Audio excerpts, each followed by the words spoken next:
प्राचीन काल में कांचीपुरी में वेद स्वामी नामक का एक ब्राह्मण रहता था। उसकी पत्नी का नाम धनवती था। उसके 7 पुत्र और एक पुत्री थी।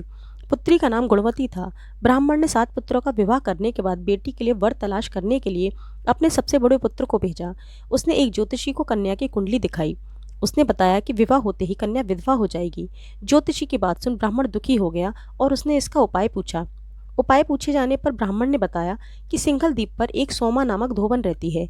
यदि कन्या की शादी से पहले घर जाकर वह पूजन करे तो वह दोष दूर हो जाएगा।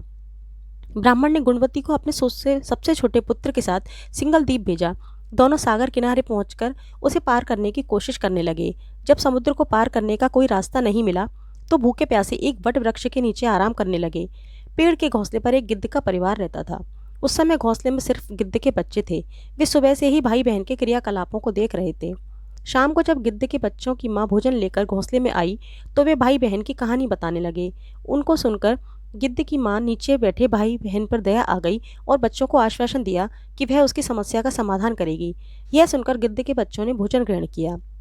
दया और ममता से वशीभूत गिद्ध माता उनके पास आई और बोली कि मैंने आपकी समस्याओं को जान लिया है। इस वन में जो भी फल फूल मिलेगा मैं आपके लिए ले आती हूँ तथा प्रातःकाल में आपको सिंघल द्वीप धोबिन के पास पहुंचा दूंगी। अगले दिन सुबह होते ही गिद्ध माता ने दोनों भाई बहनों को समुद्र पार कराकर सिंघल द्वीप सोमा के पास पहुंचा दिया। गुणवती प्रतिदिन सुबह सूर्योदय से पहले सोमा का घर लीप दिया करती थी। एक दिन सोमा ने अपनी बहुओं से पूछा कि प्रतिदिन सुबह हमारा घर कौन लीपता है।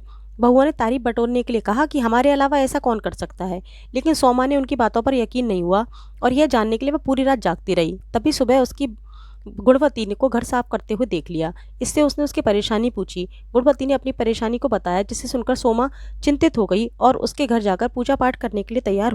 सोमा ने ब्राह्मण के घर आकर पूजा किया, लेकिन इसके बावजूद गुणवती का विवाह होते ही उसके पति की मृत्यु हो गई। तब सोमा ने अपने सभी पुण्य गुणवती को दान कर दिए, जिससे उसका पति जीवित हो गया। अब लेकिन पुण्यों की कमाई से सोमा के पति और बेटे की मृत्यु हो गई।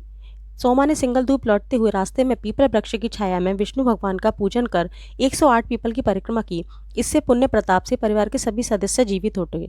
इस प्रकार मौनी अमावस्या के दिन किसी पवित्र नदी में स्नान कर विधिवत भगवान विष्णु का पूजन अर्चन करने से, पीपल के पेड़ की परिक्रमा करने से मनोवांछित फल मिलता है और परिवार के सदस्यों पर सदैव भगवान का आशीर्वाद बना रहता है। धार्मिक कहानियों के लिए हमसे जुड़े रहिए और लाइक कीजिए, शेयर कीजिए और सब्सक्राइब करिए हमारे चैनल हिंदी कहानियाँ और धर्म को। धन्यवाद।